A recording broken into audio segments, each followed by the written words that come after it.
every year, International Justice Mission sets up this weekend to shine the light on slavery around the world. A lot of churches around the world are doing it today because they're Adventist churches who are willing to grapple with this topic and willing to partner and make this happen. Tomorrow will be Freedom Sunday all around the world as well. Other churches around the world will be sharing the message that there needs to be freedom. Some of you were here last year, so there will be a little bit of a repeat. You'll understand that this topic is something that doesn't just get shared once. It's very similar, in fact, to, in my heart, it's very similar to the fact that we continue to share some of the same stories from the Bible, the same stories in our history, because they mean something. So I hope that you're able to stay tuned in, even if you remember some of this from last year. But just for a minute, would you close your eyes with me? And I want you to think back 8 years ago. 8 years ago, on 2001, September 11. Where were you when you first found out that our country was under attack? What were your feelings? What did you want to do? Do you remember where you were? You can open your eyes. Do you remember where you were? Yeah. I was at work. I walked in, I'd been driving to work, and honestly, on the way to work, I like to listen to, I was in Southern California, so pretty much no matter where you drove, it was going to take time. And so I like to listen to books on tape. I was listening to something on the way to work, so I wasn't listening to the news, didn't know anything. I walked into the door. One of the coworkers who kind of worked peripherally around the area that I worked came through, and she's like, "Did you hear?" And I'm like, "Hear what?" And she's like, "A plane just crashed into," and she started telling me, and I was like, wow. And then that was enough. That was, wow, really? Why would a plane crash into a building? Must be some sort of anomaly. No. Second plane. And all of a sudden, that whole day turned into something that nobody forgets if you lived it. You just don't forget that day. So in 2013, I had another day like that. No, it didn't. It didn't come up on the news. But I was sitting in an auditorium down in Tacoma. I was there for a Women of Faith event, and honestly, I was so prepared for a very good and blessed time, because that is always what it is. And there are moments where, you laugh, you cry. It's kind of this woman thing where you kind of get all of your senses and all of your feelings attended to in this 2-day event, right? And so that was what I was prepared for. And I sat down and I listened, and the first speaker that came out was Christine Caine. She's the founder of the A21 Project. And she told about her personal experience of being abused while she was growing up, and how she began to form a resolve that she was not going to let that keep happening to her, and she wasn't going to let it happen to other people. Not on her watch, not while there was something that she could do. And so she founded this organization. But that day, sitting there and listening to her, first I could relate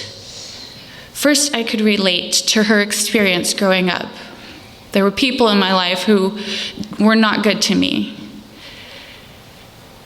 And then she started to talk about, this is happening every day around the world. And it isn't the kind of slavery where we just went somewhere and we grabbed a whole group of people and brought them here and made them work for us. This is a worldwide crisis. And she talked about how people are being made to work under horrible conditions, and they will never pay off the debt that they owe their slaves. She talked about children who are forced to be soldiers, to fight the wars for their country. Not even for their country, for the groups of people within that country that are fighting each other, that they are made to take up guns and made to do horrible things. She talked about little girls that are ordered like you go in to a restaurant and order a drink. And my whole world changed. You see, I had a little girl, and back in 2013, she was 5. 5 is a really great age for those people who want that. And so, all of a sudden, I'm having these moments of like, this is a big problem. And then she said, this is happening here. This is happening in the United States. And then she said, it's happening here in this city right now. My life was never the same.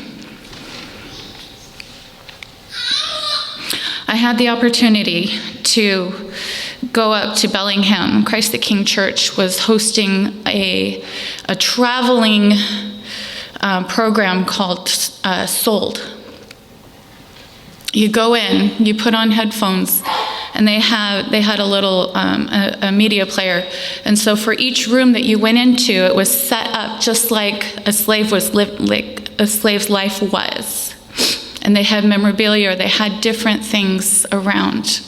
And I listened to the different types of stories, and I listened to the different types of slavery, and I listened and listened, and my heart broke over and over. There was a room in there with a pair of little flip-flops, little pink flip-flops, right? God help us.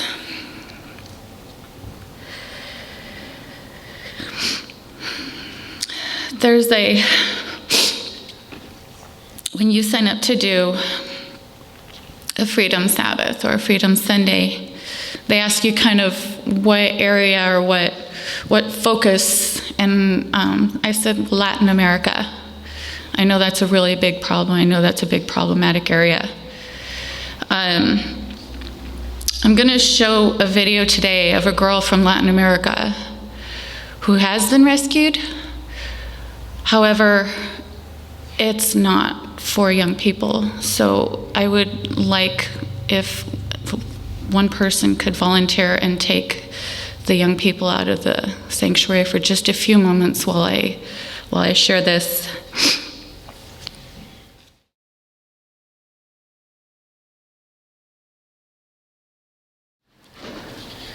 So that's what's going on. If we aren't sure what human trafficking is, let me just talk about it a little bit more. It's slavery. It's the illegal trade of human beings. It's the recruitment, control, and use of people for their bodies and for their labor. Force, fraud, coercion. People everywhere are being bought and sold against their will. Right now.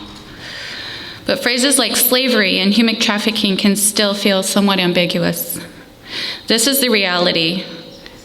Slavery is violence. It is physical, it is verbal abuse. It is forced prostitution and barbaric working conditions. There are millions of slaves in the world today, more than ever before in human history. Human trafficking is the fastest growing criminal industry in the world, and it generates over $150 billion a year. Some would estimate that as many as 29 million people exist in slavery worldwide. That's more than twice the number of slaves transported during the entire transatlantic slave trade. And we're still talking about only 1%. Less than 1% are being rescued.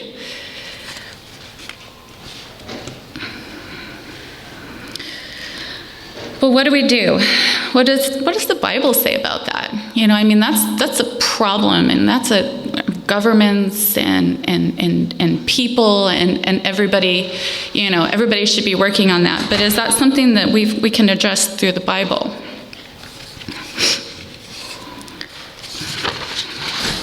In the first century, slaves were not distinguishable people by race or speech or clothing. They were sometimes more highly educated than their owners and held responsible professional positions.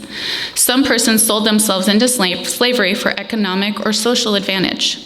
They could reasonably hope to be emancipated after 10 to 20 years of service, or by their 30s at the latest.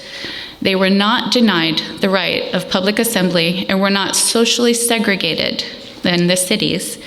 They could accumulate savings to buy their freedom. Their natural inferiority was not assumed. It's not the same type of slavery, is it? In Bible times, slavery was based more on economics. It was a matter of social status. People sold themselves as slaves when they could not pay their debts or provide for their families.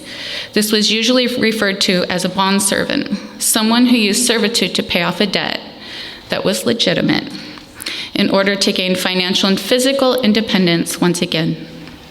In New Testament times, sometimes doctors, lawyers, and even politicians were slaves of someone else. Some people actually chose to be slaves so as to have all their needs provided for by their masters. You see, there was going to be the year of Jubilee. If a foreigner residing among you becomes rich and any of your fellow Israelites become poor and sell themselves to the foreigner or to a member of the foreigner's clan, they retain the right of redemption after they have sold themselves. One of their relatives may redeem them.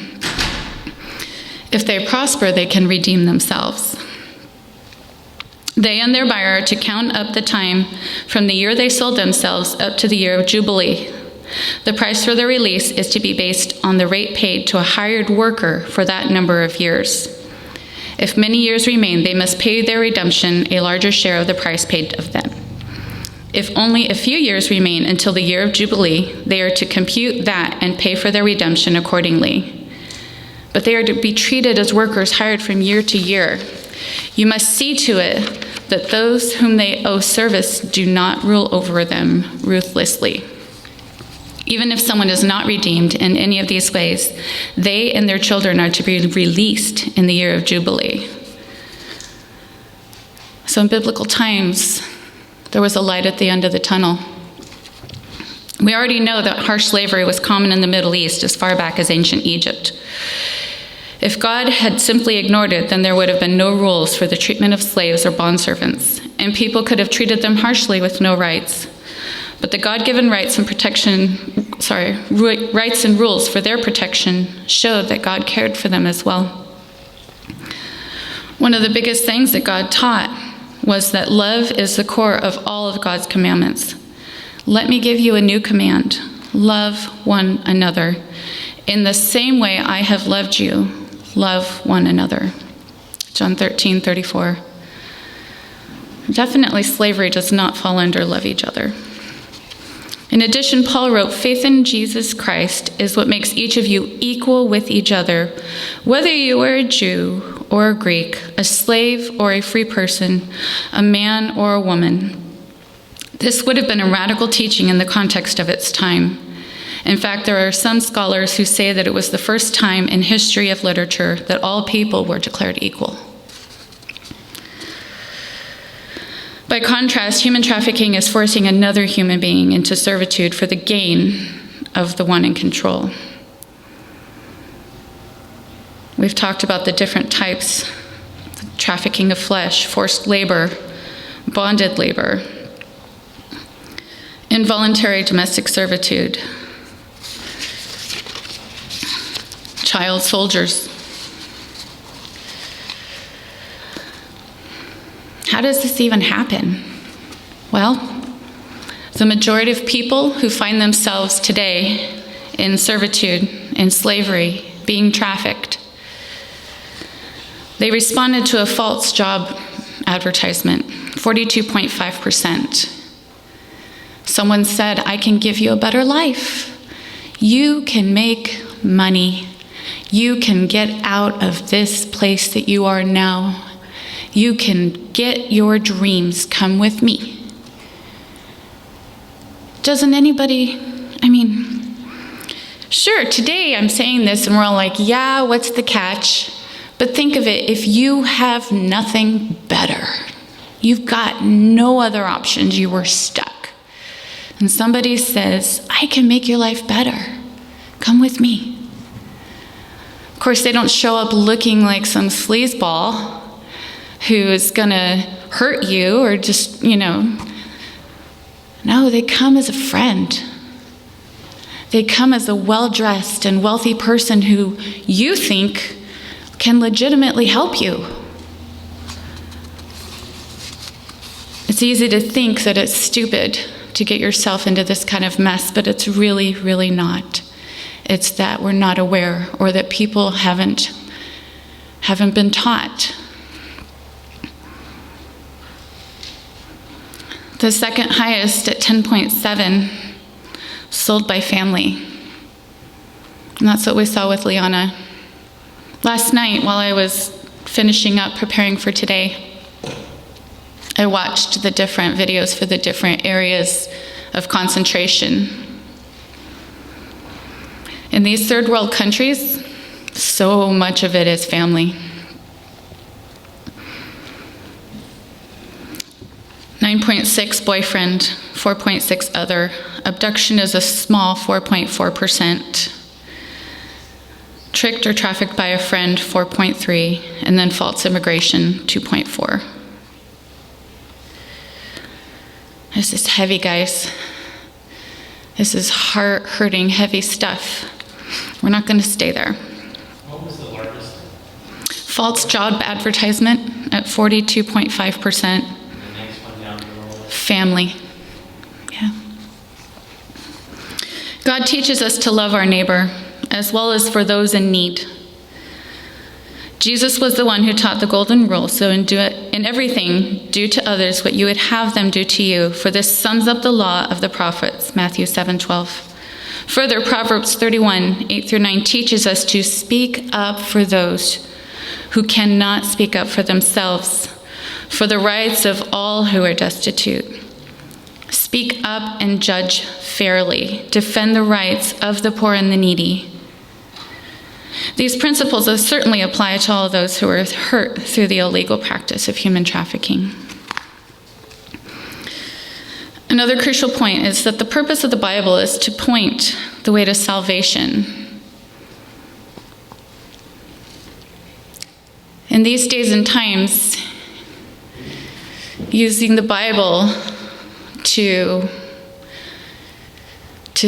share in the world, to talk about the ways that we want to change the world for the better, are often met with, "Don't you bring your Bible and put your biblical morality on me and my life."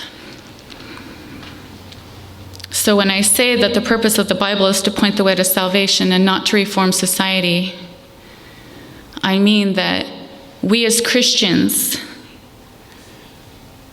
can be guided by the principles in the Bible, and we as Christians can reform society by our love and by our action. But the Bible often approaches issues from the inside out. If a person experiences the love, mercy, and grace of God by receiving his salvation, that's when God reforms their soul. It changes the way that we think and the way that we act. A person who has experienced God's gift of salvation and freedom from the slavery of sin, as God reforms his soul, will realize that enslaving another human being is wrong. He will see that with Paul, that a slave can be a brother in the Lord. Philemon 1:16. That person will be gracious towards others because God has given them grace.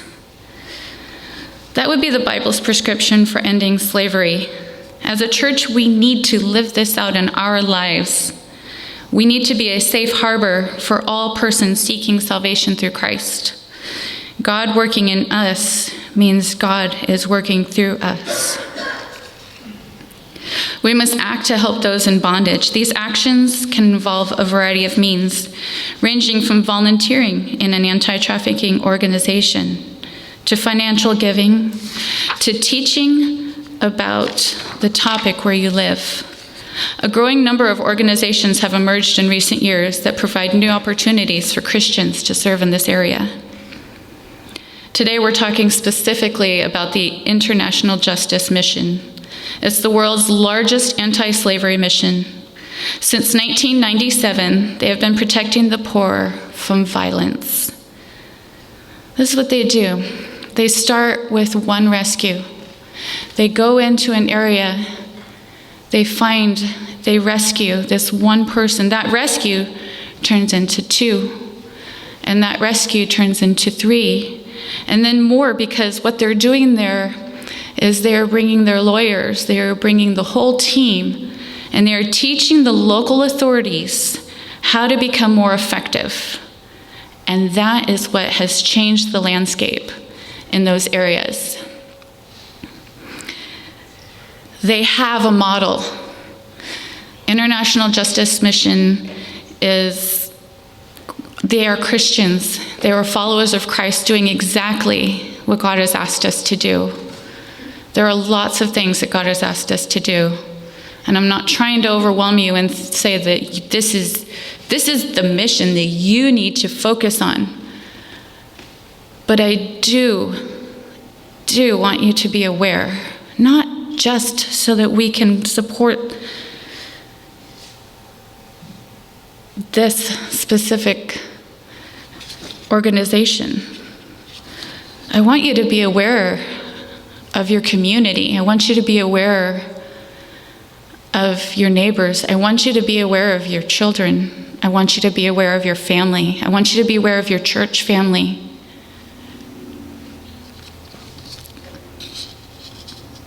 Yes, the International Justice Mission does a lot of work in third world countries where that is a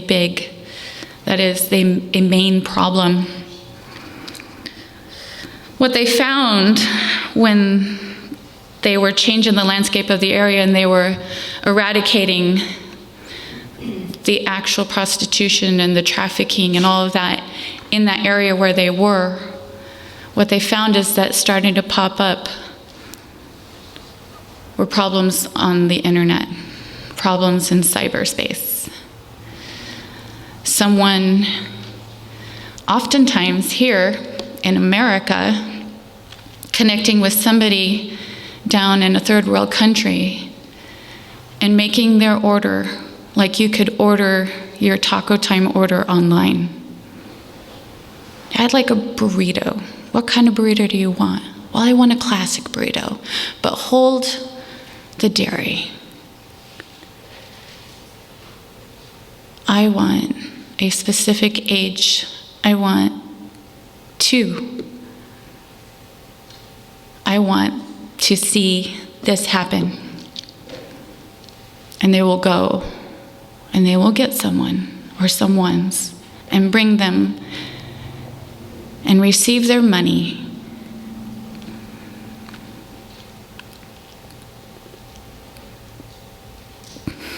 Just let it break your heart, please.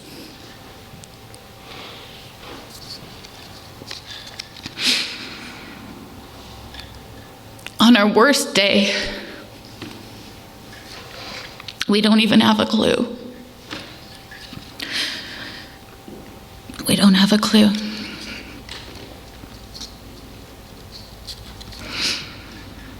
In Liana's video, you saw that she's writing to her mother, and she says that she forgives her.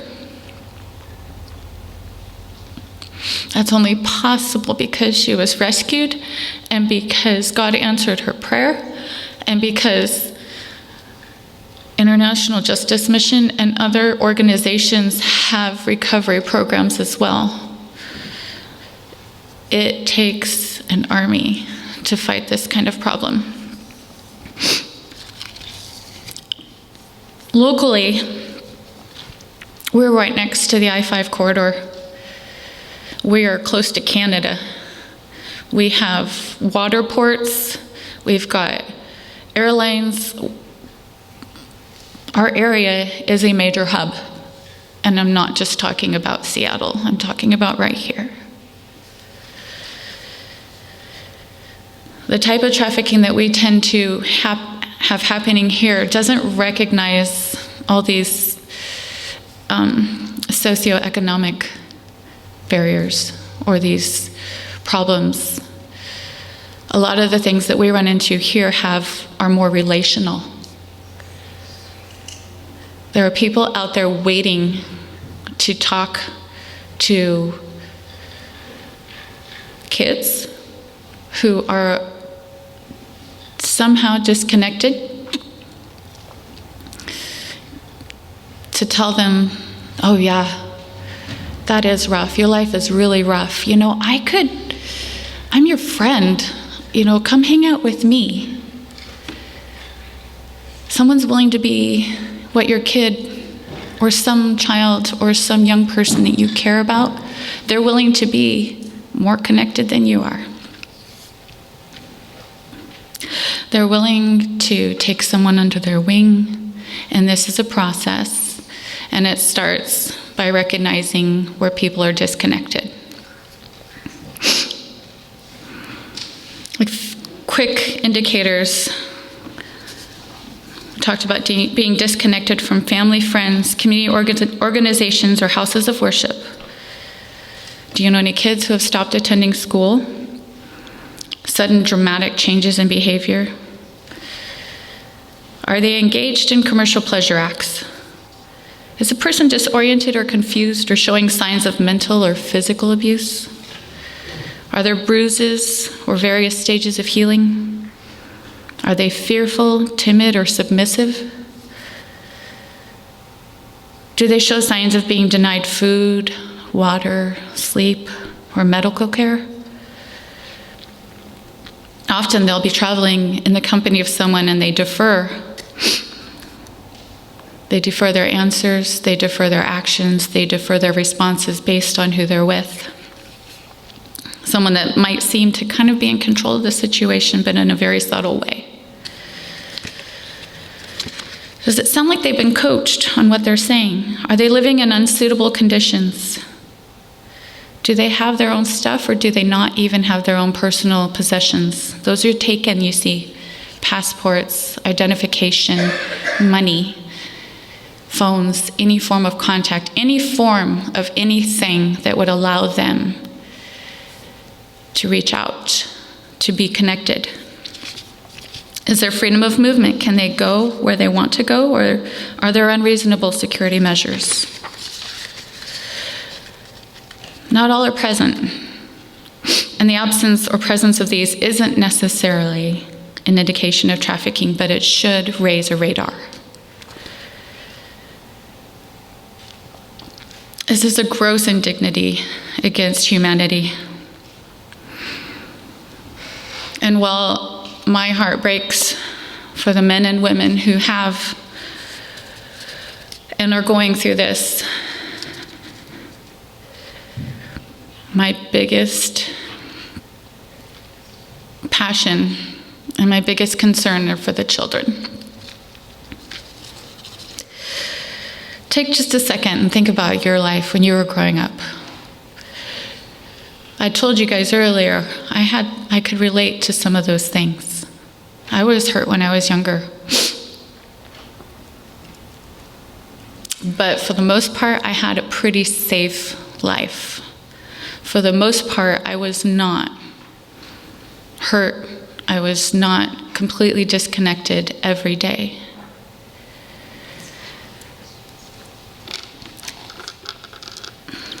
I bought this necklace at the Sold event. At the end, they had an area where people that had been rescued were using their creativity and their talents to make things, to raise money, to put right back into the system that rescued them so that they could help others stop.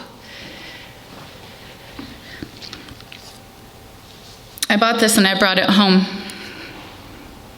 And I'd like to say that I stayed true to the promise that I made myself when I got it. But I mess up sometimes. I don't think every day. I am not as intentional as I want to be in my heart, my mind. I had vowed not to go to sleep at night in my warm and safe and comfortable bed and home with 4 walls, locks on my door, where I could sleep in peace.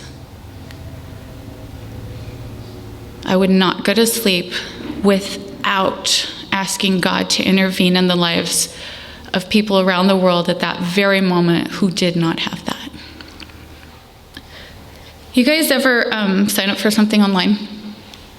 For instance, you get so we subscribed recently for some soap. Okay, what does soap have to do with this? I'll get there. We subscribe to some soap. So every so often, our soap comes in the mail. It charges our card automatically. And for our convenience, it's done. Will we ever be without soap? Same thing for toilet paper in my house, and you guys, this is a biggie. Okay, you don't ever want to run out of toilet paper, right? So the toilet paper comes every month to my house. I don't even have to think about it anymore. A few years ago, our family decided at Christmas time that we wanted to spend less money on presents for each other, and we wanted to put that money towards helping others, because that's what God's gift coming at Christmas, I can go there. That God came down to this earth as our gift, and he gave himself up as a gift that none of us deserve, none of us can earn, and yet it's ours. So we said, in the spirit of Christmas, in the spirit of what Jesus has done for us, we're going to channel our Christmas presents a little differently. And so we started giving money to World Vision. Now, I had come home from that, and I was very upset, and I talked about trafficking, and I tried to keep it age appropriate because, like I said, Amriel was 5, and I didn't want to alter her view of the world so much in a way that it would be a problem, but I wanted her to be aware that people were being hurt. And so at Christmas time when we do this, Ariel and I like to put our money towards the things that will help people get out of this. World Vision does a lot of different things. They do food, they do water. It's an amazing thing. Well, then we decided that maybe we could just sponsor a kid too. So we have Thera Shalini. And every month, Thera Shalini gets supported by our family. And again, I'd like to say that every month and every day that we're praying for Thera Shalini. She's in Sri Lanka. She's living a life that is different because there were people in the world that decided to do something. And it's not very expensive. So today I'm going to be very clear. I would love for you to please consider. You can do this without thinking every month. Right now, innocent people are being beaten, abused, and enslaved. If you were to give 24 or more a month as a freedom partner, you can take a stand. I was thinking about that a lot today because at this very moment, I am not a freedom partner. And so Who am I to stand here and to say, I think that we should all do this? Well, there is something that I'm subscribed to right now that I'm gonna give up. I'm gonna give it up today. And I'm gonna turn that subscription into something that is going to make a bigger difference than this convenience that happens at my house. Now, it's interesting because right now in September, they found partners to match, and so your money is doubled right now.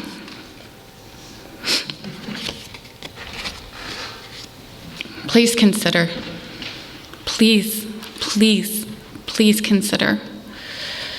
Doing it now, doing it today, will be one less thing off your to-do list. If this has made any impact on you, if this has tugged at your heart in any way, please, if not today, take this with you. Take this with you and let it be a reminder. Because it isn't just monetary. They need our prayers. There are prayer cards. There's a table in the back. I'll be hanging out there afterwards.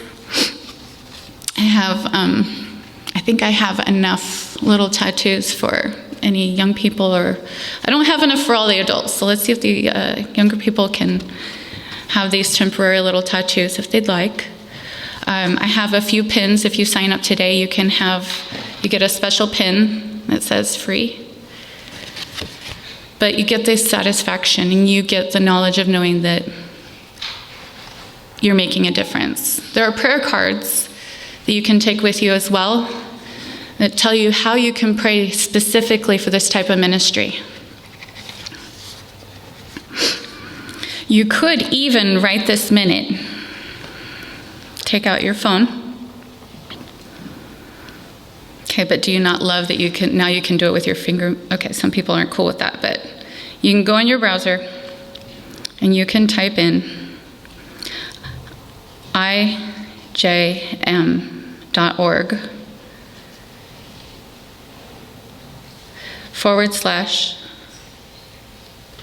/FP for Freedom Partner. It's very easy. We have internet, Wi-Fi here in the church. You can't even tell me you don't have good service here. You can select your amount. You can give by card. You can connect it to your bank. That's what I'm going to be doing right now out here in between talking to y'all. And I hope that you will join me. Because we have been freed. Amen. Jesus has freed us in a way that will never be the same. And freed people, I believe, should free people. And people who have been found by Jesus should be able to help find people. And people who love people can help love people and teach other people to love people. Even if you just take a prayer card today, even if you just go home and sit with this and let your heart be broken just a little bit, or you share it with somebody who's not aware, we can do this. We can do this as brothers and sisters in Christ.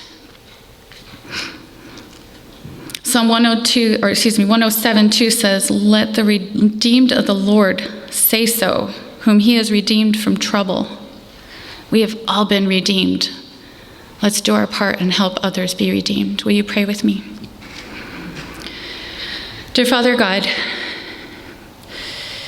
we could walk out today and feel heavy-hearted and sad and upset. But Lord, I want you to fill us with hope. I want you to fill us with determination. I want you to fill us with perseverance, that we will go forward, that we will make a difference, Lord, that we will pray, that we will volunteer our time and our energy, Lord, that we will be able in some way, even if it's just a small donation today, Lord, to be part of a mission that spreads your tangible love and help throughout this world in a way that is bigger than us.